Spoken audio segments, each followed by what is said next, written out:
3, name of Deputy Mary Mitchell O'Connor, the issue of Wi-Fi access for staff or service users creating a digital divide for people with disabilities.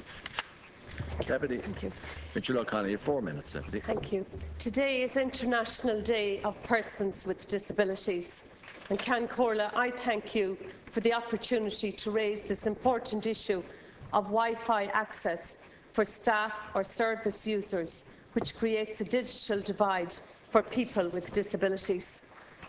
Earlier today, I attended an eye-opening briefing from Inclusion Ireland, where I heard firsthand the difficulties persons with disabilities are experiencing.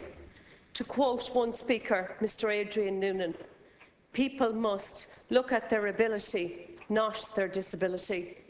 The Convention on the Rights of Persons with Disabilities was signed by Ireland and is due to be ratified following the enactment of the Assisted Decision-Making Capacity Bill 2013.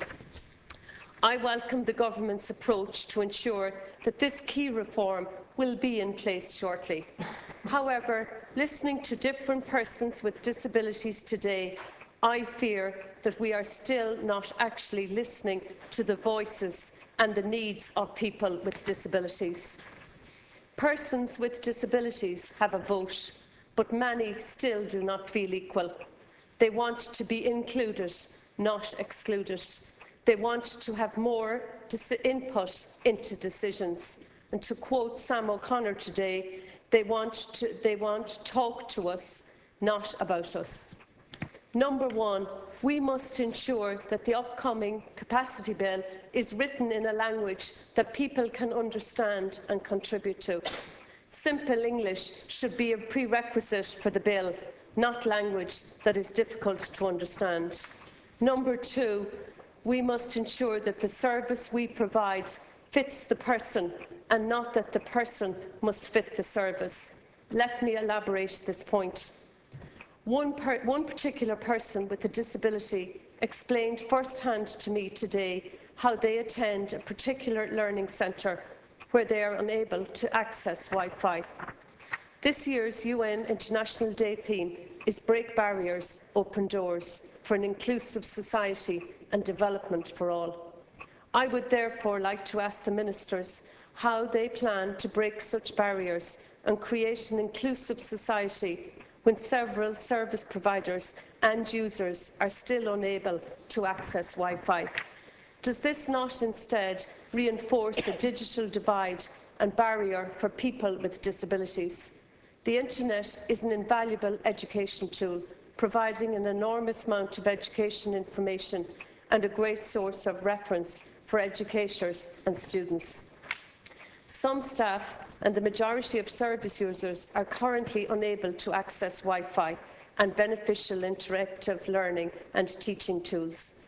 Access to the Internet can provide a wealth of opportunity for persons with disabilities, opening up avenues for e-learning, independent learning, entertainment, self-expression and socialisation.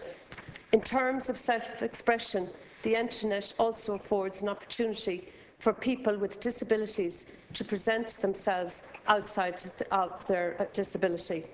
Another major benefit of the Internet is the ability to minimise distances and provide communication services efficiently and with very little cost. At the moment, service users have to travel to local libraries to access the Internet. Unlimited opportunities around training and learning are currently being lost. Internet use has become an integral part of daily life, and to realise the full and equal participation of persons with disabilities in society, surely this should be the very least to include full online inclusion. Thank you, Deputy. Minister. Thank you. In responding to Deputy O'Connor's question, I will, I suppose, outline the measures being adopted by my department in education in addressing what she quite rightly describes as the digital divide.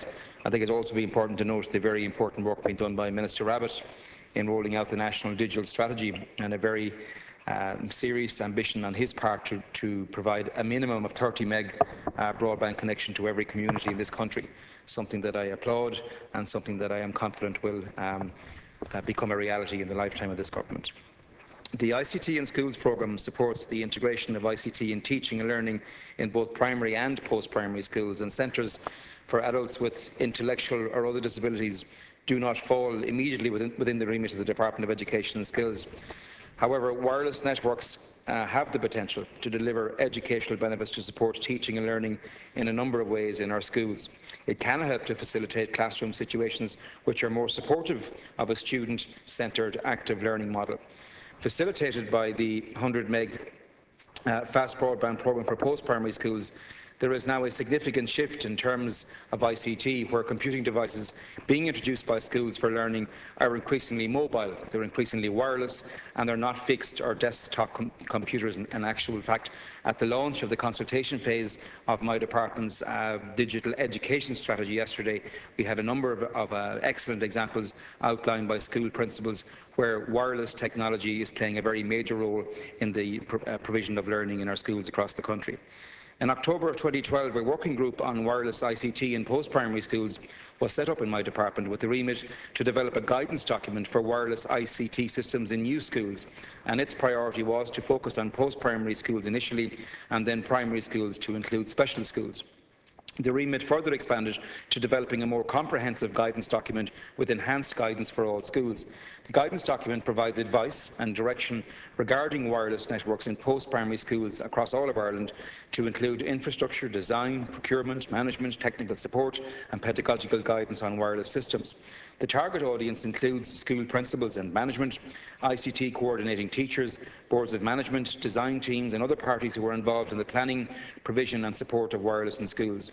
The document includes both non-technical and technical sections and will be published in the very near future, and work has also commenced on the development of an advice document for primary schools. At present, in the case of a post-primary building project, for example, a new school or an extension to an existing school, the school is given the option to have wireless installed at that point, and the network would be provided as part of the building contract. Wireless is now the preferred option from the Department of Education and Skills, but ultimately the decision is made by the school themselves. In the case of an existing school where no building project is being undertaken, the installation of wireless is an operational matter for the Board of Management of the school, and the funding for the installation is provided by the schools themselves. And it's of utmost importance that consultation should take place prior to the decision being made. The cost and the other implications must be fully considered by the Boards of Management. The Assistive Technology Scheme provides funding to schools towards the purchase of equipment for pupils who have been assessed as having a special educational need that requires specialist equipment in order to access the curriculum. And I've seen at first hand the power of that, not alone of that equipment, but indeed of the software that one can access on such equipment. And it certainly does, as the Deputy has pointed out, empower students with special needs themselves to learn perhaps in the very unique way that is required as a result of their special need. But grant aid is available for this specialist equipment. It's pupil-specific, as it should be, based on the pupil's needs and as determined by a professional who is responsible for the needs of the student. And there is no upper limit on this grant aid when it comes to grant aiding that assistive technology. Call Deputy Mary Mitchell-O'Connor. 2 minutes. Thank you. Minister, I welcome your response and I appreciate the good work in the area of schools, primary and secondary. However, I'm really referring to learning centres for persons of disability over the age of 18.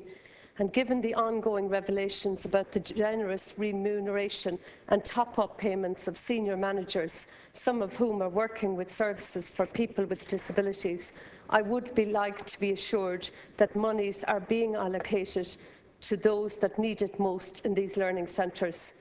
Finland has become the first country in the world to make broadband a legal right for every citizen. Is this something that we should be looking at? The last remark made by Deputy Mitchell-O'Connor, I would agree with her. It is something we should be contemplating, at least at the very minimum. I would suggest to her that perhaps we should look at the very significant body of experience and learning and indeed wisdom that has been amassed throughout our primary and post-primary school system in the recent years in the use of technology and education, and then look at perhaps using that wisdom to determine how best we serve the needs of the learners that she refers to.